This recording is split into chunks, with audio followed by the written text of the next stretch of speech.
Hi, I'm Haley Victoria and welcome back to my crime and policing channel. In today's session we are looking at out-of-court disposals, in particular penalty notices for disorder. Hi Mark, thank you for requesting this video. We are looking at penalty notices for disorder today, so you asked for out-of-court disposals, right? We're going to start off with penalty notices for disorder, the big one, the easy one, and there's a reason for this. So, when you're in police training or you're studying law and things like that, you'll have so much information given to you at once, it's hard to retain stuff. That's normal. So if you're watching this and you're thinking, I'm really struggling in my training, it's just not sinking in, it doesn't make you a bad police officer, it doesn't make you a bad person, it just makes you human with an actual brain, right? So there's something called cognitive overload. And scientists say that you can only learn 5 new pieces of information at one time.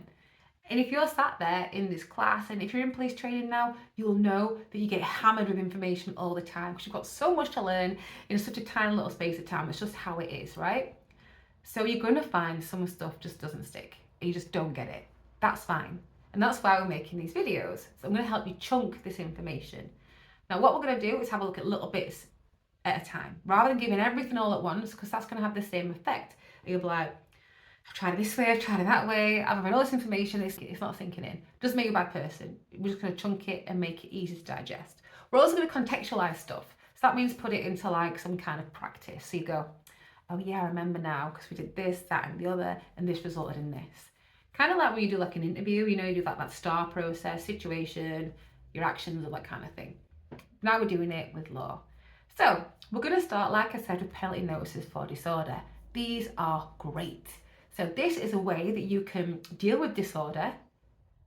Someone has, there's like a kind of a punitive element to it because they pay a fine, and it stops it going through the criminal justice system, like the whole thing with court and everything like that.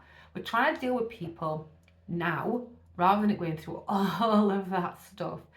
If you arrest someone, take them to custody, they go through court, all of these different steps, it's a lengthy process. It clogs up the criminal justice system and it's mega expensive, right? For taxpayers. The easiest thing for us to do is try and deal with it at the time on the street. And this is where our PNDs come in place. They were introduced in 2001, the Criminal Justice and Police Act 2001. Now, they're only applicable to people aged 18 or over. So park the youth stuff for now. We'll do that different. That's going to be a separate thing. We're looking at penalty notices for disorder for people aged 18 or over. Okay, keep that there. The good thing about a penalty notice for disorder is that it doesn't create a criminal record for people. And that's something that when you're discussing this disposal with the person that you're negotiating with, that, like, you know, they're like, well, is it going to go on a criminal record? No, it's not. It will be on PNC, so you'll be able to see it as a police officer. Other police officers will be able to see it, but it won't go on a criminal record. And it won't be like a bad character thing. And the disorder we're talking about here are minor level things. The things that you think about, really? Do I really need to arrest somebody for this? And that's what we're going to go through as well in a minute.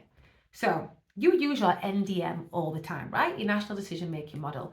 And it's a great tool. I say if there's one thing that you memorize in police training, it's the NDM, because you're justifying every single thing you do. Now, if we're dealing with something like, I don't know, littering on the street, if you think about it, if you use all of your NDM elements, so you're looking at, you know, gathering information, I didn't tell you no some litter on the floor, right? You're determining the threat, it's the crisp bag, right? Is that a massive threat to the public? I mean, it would have been nice for birds and animals, all that kind of thing. Maybe someone will slip on it. Who knows, right? It's not a massive immediate threat, is it? No one's life, really, is at stake with this crisp bag. What police powers do you have? Now, this is where you come into it. You can ask someone to pick it up and put it in the bin. Nothing else needs to be done. So your options as a police officer go from nothing to arresting. I know if you've got like a slightly more specialist role, you might want to shoot somebody, but we're going from nothing to arresting right now, right? Arrest should be the last thing you want to do with someone because you're taking away their liberty. We're looking at Section 5, Article 5, the Human Rights Act, taking away liberty. We don't want to do that. That's the last thing you want to do is arrest somebody, because then that means you've got to take them to custody, they've got to go through all that procedure, when for something like littering, it's not really necessary. Not really, unless they can't accept the fine for whatever reason. We'll go through that in a moment as well. So let's say we'll look at all the different options that you've got. and we're looking at penalty notices for disorder for littering. Now, there are certain things you need to get from someone in order to effectively write this penalty notice for disorder. You need their actual name, you need all the details, their date of birth, name and address. It can be a real address, it can be a real name, right? This is what we do. If they don't give you a real name, then obviously you might have to arrest them. Look at the necessity criteria for arrest. Because how can you charge someone if they're not going to give you all the details, etc. But they've got to pay the fine anyway.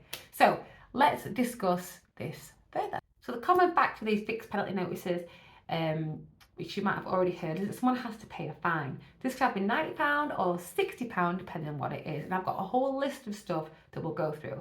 But handily, when you look, if you've got like the old ticket style book, the paper book, or you've got one of those fancy little printout things, we don't have those where I am. So you've got the old sheets, right? When I was training in OPT, when was that? Years ago anyway, when I was in OPT still, we used to give the students the paper copies of the PNDs that you fill out, right? Now we've got this fancy little thing that does it for you and prints it out. Wow. But yeah, we'll give you the paper copies. Let's go back. We'll do the old school style, just so I can remember it. In this book, so on your little system, will be a list of all the different things. So you don't have to know how much each one is particular per se, but you'll be able to see what you can and what the amount is, and you can fill it out there and then. Hopefully the person is compliant, and there is a little flow chart provided to us by Blackstone's policing, ding ding, and they will show you all the different options that you've got. But once you start doing it, it'll come a little bit more naturally. So don't be freaked out at first. Just use your common sense. Just think, right, this person has thrown a firework. I can give them a £90 penalty notice for disorder. I could take them to prison. Well, I could lock them up and take them to custody. Which one are you going to do? Do you know what I mean? It is, and the great thing about being a police officer is that you can use your own discretion, and that's great, right? You're being trusted by the Crown to make sure that you are keeping the King's peace. That's your main element here. Now, whether or not you arrest someone, you've used your decision-making skills, your NDM, to give them either a ticket or arrest them is up to you. But you've got to be able to justify arresting someone. There's a mnemonic or an acronym called PLANE, which is used a lot. Proportionate, legal, accountable, necessary, and ethical. Is it proportionate, do you think, to the crime or the disorder to arrest someone? Is it legal? Well, yeah, it might be. Are you accountable for that? So going through your NDM, can you justify your actions for that? Is it necessary? Is it necessary for you to take that person's liberty away, affecting Article 5, or could you have done something else? And is it ethical? Again, is it really ethical to lock someone up, take away the liberty because they have chucked a crisp bag on the floor? Probably not. Now, another thing you want to consider as well is how this might affect the person that you're dealing with. So like I said, you've got all these different things, these options that you can do. And like I said, the decision is up to you. But think about how it might affect that person that you're dealing with as well. It might just be that they didn't even do it on purpose. Maybe they tried to put the crisp bag in the pocket and it fell out, right? There's this kind of option, right? Maybe they're just a bit of an idiot and they've done something stupid because they are being an idiot at that time. But generally, they're quite a good person. So we had a junior doctor in Sheffield, where I was, and they peed up a bus stop, right? Gross. That is disgusting. Now, we could have done him for more than it was. He got a penalty notice for disorder, right? Because when looking at the scale of whether or not it's proportionate and the effect it would have on him, it was like, well, you know, you could be arrested for this because it is disgusting and you are drunk and you've been an idiot. However, if this person is arrested for being a drunken idiot and peed on a bus stop, that person would have a criminal record. That would stop that person becoming a doctor. Do you know what I mean? This could actually really affect this person's life in a negative way. What you don't want to do as a police officer, obviously, is do that. If you look at the balance of the situation, think this is a stupid thing that you have done. But do not let that one stupid thing define this person's life if you can resolve it there and then. So on talking to this junior doctor, very apologetic, really embarrassed, accepted the fine, paid the fine, job was a good one, hopefully a better person now. So that was what action was taken at the time. Now, you might not think that's the best course of action. That police officer did, and that was how it was dealt with. because they looked at the junior doctor's future and thought, I've got options here. My options, I'm talking to this lad, he's all right, he's apologetic, he's an idiot, he's accepting that he's done something very, very stupid, but does this behaviour really mean that I need to take away his liberty? He's accepting he's done something wrong, he's accepting the fine, he's got to go home, he's really apologetic, or do we just give him the penalty notes for disorder, lesson learned, off it goes. So these are your options, okay? So think about the options when you deal with it. Like I said, the penalty notice disorder stops all of this thing. So yes, it alleviates pressure on you as a police officer, it alleviates pressure on the criminal justice system. It also means that you're there. So you're out on the streets, right, doing your patrols, you give someone a penalty notice for disorder, you're still on the streets doing your patrols. Great, you're still out there.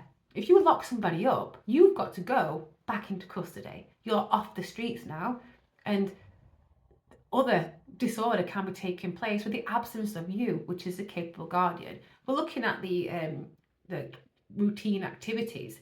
If you've got something like, 3 elements, right? You've got the suitable target, a motivated offender, and a capable guardian, or absence of a capable guardian.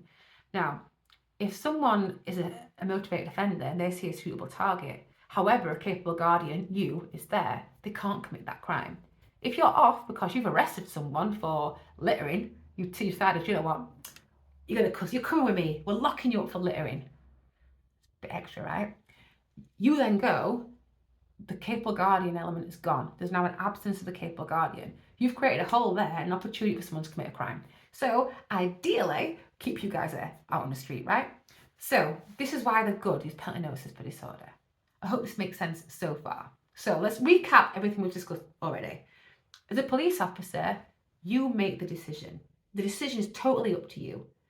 What I'm hoping to do now is help build your skill set, your armoury of knowing what to do at this particular time. Now, your options range from doing absolutely nothing to arresting someone. And that is up to you. You've got to justify your actions every step of the way using the NDM. Now, you might see someone, I don't know, spit some chewing gum on the floor, and that is disgusting, right? I hate stuff like that. Ugh. Someone might do something, might chuck a crisp bag on the floor. You might see something breaking out on the other side of the street. Maybe someone is throwing a crisp bag, right? But over the road, you've just seen what looks to be something a bit more dodgy, maybe a fight starting or something like that. Something else that your attention could be on that's more serious. You might think at that time, right, there's some kind of violent disorder over here, there's a crisp bag on the floor.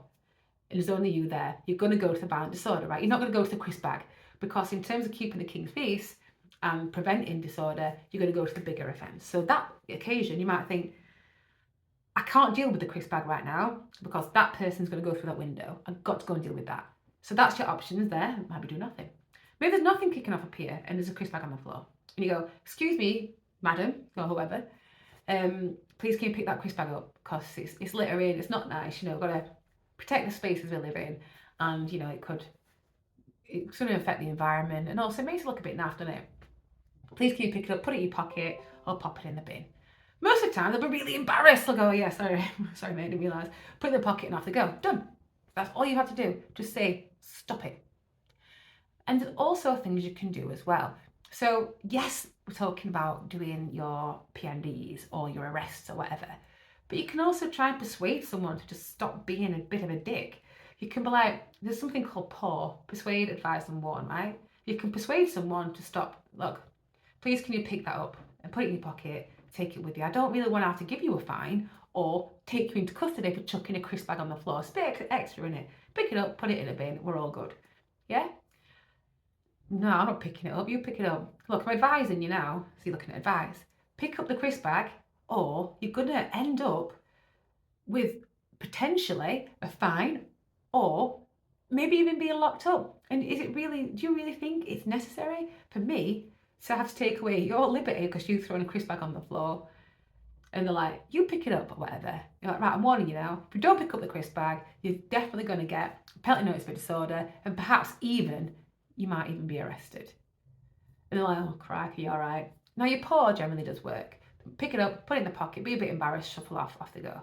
Now, if it doesn't work and you find yourself in a position where you have to do something, I would always recommend doing the least destructive thing first. Always recommend the lowest thing. What we want to do in the UK, especially at the minute, we're leaning towards more restorative justice, community resolutions, because putting people in prison for all this stuff or creating this backlog of people in the criminal justice system is not good for anybody. The offenders, the people who are working it, the suspects, the victims, people want stuff dealt with now. And you can be waiting for months and months and months to get processed in the criminal justice system. And that's not because it's a bad system. It's not. People work really, really hard. We're just really busy. Just really, really busy. And people just keep committing crimes, right? The obvious greater thing would be people to stop committing crimes. But they're just not going to do that. All right. So we've done that. We've got to where we are now. Penalty notices for disorder. Excellent. What are they for? You're looking at either £90 or £60 fine. Now, you might not agree with all this. You might think something that's £60 might be more of a £90 fine. I'm like, oh man, that definitely should be 90, and vice versa. Now, the different offences don't fall into this Criminal Justice and Police Act 2001. That's just where this PND came from, right? That's where that was implemented from. The different offences fall under their own different pieces of legislation, whether that's Theft Act or whatever. You just got to know that it is an offence and it can be dealt with. It's a low level, it's a little fine that could be dealt with summarily, right? You don't want to summon someone to court. You don't want to go through all that for them and for you. What you want to do is deal with it now, and that's what this penalty notice for disorder does. Like I said, it will not give someone a criminal record if they accept it and pay the fine. It will show up on PNC, yes, and it's for people aged 18 and over. Now, let's have a look at the offences in which this is necessary, starting with £90 ones. Okay, on your screen, I will show you the offences as I speak. Okay, we have got wasting police time and giving a false report. You can give someone a £90 fine for wasting your time, and too right as well. Like I've said, the criminal justice system is already stretched. Do not waste people's time, okay? Wasting people's time, giving a false report, £90 fine, jobs are good and off you go. Okay, that's the first one. Using public electronic communications network in order to cause annoyance, inconvenience, or needless anxiety. Great, right? So you're not using the public communications network, you're causing some annoyance, you're being inconvenient, and yeah, it's giving people anxiety for using this communication stuff. Great. There you go, £90, stop being an idiot. Knowingly giving a false alarm to a person acting on behalf of a fire and rescue authority. This, oh my gosh, right? £90 fine, raise it. this is a £90 fine for doing that, for giving a false report to fire and rescue service. Now, this is massive, right? And it could cause so much trouble. You're pulling a fire service appliance, so that's what they call the engines, away from where it needs to be in case there's a real emergency. And someone's causing this hoax in, and this is what happens, right? But yeah, if you get a £90 fine, off you go. Causing harassment, alarm, or distress. So we're looking at Section 5 here of the Public Order Act 1986. Someone is causing harassment, alarm, or distress, right? Remember that? Harassment, alarm, distress, Section 5, £90. Excellent. Stop doing it. It's all very much, isn't it? It's very much of a stop being a clown fine, right? This is what the £90 fine is. Okay. Throwing fireworks. Why? Why would you throw a firework? Why? Honestly, I know I'm a bit biased, but this is just my personal opinion. I think they should get rid of fireworks unless it's for like a display purpose or whatever. Even then, I'm not even that bothered about them, really. You know, I'm not 5. But people throwing fireworks, it's really annoying, it's really dangerous. Yeah, there you go. £90 for you. Throwing fireworks. Being drunk and disorderly. Now, if someone's really, really wasted and drunk, you might take them in and they might just sleep it off in the cell. If they're being like really disorderly or really, really, you know, you've seen them. If they're really, really drunk and disorderly, you might have to take them in. However, if they're being drunk and disorderly, they accept they're being an idiot, they might take the fine, right? Off you go, £90. You don't really want your cells full of drunk people. Really. You really don't. And you don't want one in the back of your police car either. So hopefully you can just give them a fine, move them on, we're all good. Selling alcohol to a person under the age of 18, and that's anywhere, that's a licensing act. Supply of alcohol by or on behalf of a club to a person aged under 18. Selling alcohol to a drunken person, right, that's a fine as well. So you know when someone's drunk. Actually, as a police officer, you're an expert on drunkenness. I don't mean that you're alcoholics, guys. What I mean is that you are being given this For some reason, now you're a police officer, you can decide if someone is drunk. You have got that authority to say you are drunk or you are not drunk. Obviously, be mindful of medical conditions. Certain medical conditions and medications can make people appear drunk. So, for example, if someone's got diabetes and they're having a hypo, or I can't remember which one it is, have to let me know if you've got diabetes, which one it is, which makes you appear like you are drunk. So there's that type of thing as well, and maybe some other kind of medications as well. So if people are on antidepressants and things or painkillers, they can actually make people appear as they are drunk. So we're mindful of that, ask those questions. Years ago, I had a car crash, right? And I was on this like kind of morphine stuff. It was great. And bear in mind, I've never taken drugs, like I'm not like that. So I had a car crash, I had some painkiller, and I went out with my friends thinking it was fine, right? Just think, oh, I'm fine, a bit of painkiller. And I had a couple of cocktails in town, wiped out, just fainted, just collapsed. And people were like, oh, that's weird. That's not like Hayley, she's not like this. And luckily I was in a place where people knew me. They were like, oh gosh, no, this is not right. And rather than dealing with me like chuck me on the street or anything like some lush, they got me some help, obviously. So yeah, you might not know what's happening here, but yeah, I didn't realise you weren't supposed to mix that. Oops. Anyway, moving on. Purchasing or attempting to purchase alcohol on behalf of a person under 18.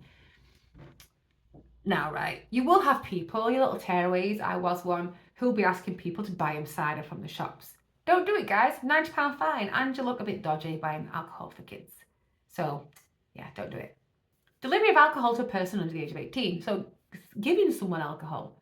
I don't know if you've ever ordered any alcohol online, so sometimes I order people presents from Amazon and stuff, and if it's got like alcohol in it, you've got to sign and show ID. Destroying or damaging property, here we go, worth £300 or less. You've got an option now. I know criminal damage, right? We know that this is an indictable offence. It's either way, right? We know it's an either way offence. This is either way. This is like the high courts, and this is like the low courts. As in, like, you know, you're going from magistrates to crown. We know criminal damage is a indictable offence. It can go either way.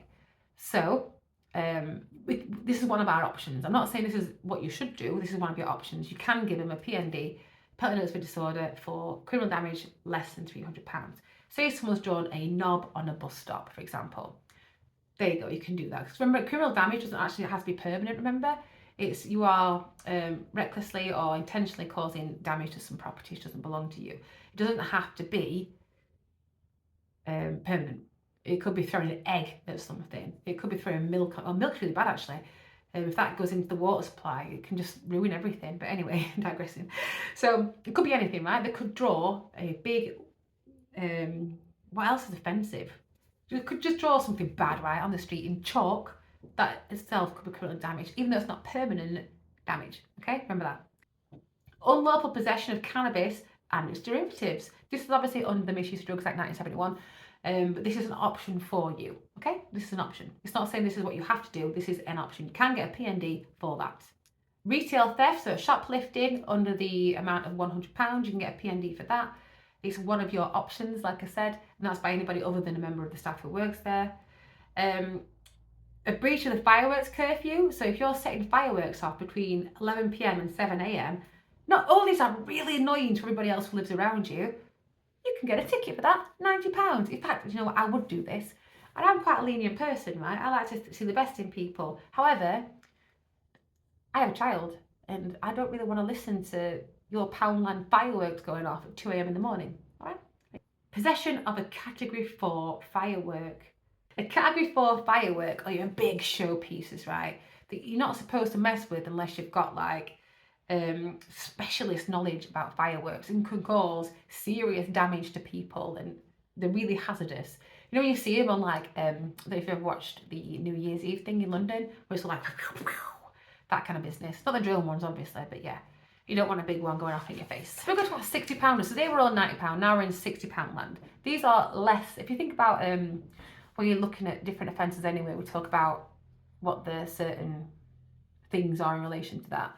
We're now looking at £60, which means it's a kind of less serious, but see what you think anyway. So £60 fines. Littering. Woohoo! I hate littering. All I'm talking about is littering.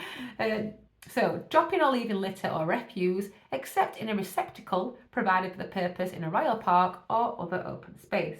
So, a receptacle provided means bin, right? So, if someone's dropped or left some litter somewhere that's not where it's meant to be, i.e. a bin, right? You know where litter goes. Normally it says litter on the bin. Or sometimes you might see like a hoop with a bag in it with rubbish in it. That is a bin. What's not a bin is a bush. What's also not a bin is, I don't know, someone's letterbox, a post box, the floor. These are not bins. Bins are things that look like a bin. I'll put a picture of a bin. This is where litter goes. It goes in the bin, right? We all know this. It goes in the bin or your pocket. I don't know why people feel the need to get rid of anything. I mean, I guess it's like a bit gross. Like say you've got like a half-eaten ice cream or something. You don't want to put that in your pocket. What you are going to do though is put it in a bin, or a half-eaten donut or something. Yeah, I don't know why people do that, it's gross. Using a pedal cycle, a rollerblade, except on a park road or in a designated area. So if you're razzing about on your rollerblades, because it's obviously 1996, if you're razzing about your rollerblades everywhere, you can get a penalty notice for disorder for that as well, because you are in the way, you're causing issues here. You know where you're meant to ride this stuff, it is not there. Failing to remove immediately feces deposited by an animal for which you are in charge of. So there are some exceptions, obviously. So if you've got a horse, for example, you're riding a police horse or one of the King's Guard horses in London, you don't expect the guard to get off and start shoveling it, right? But if you've got a dog, you take your dog for a walk and it does a poo, pick it up and put it in the dog litter bin. This is a different type of bin. This is a red bin with a dog on it, right?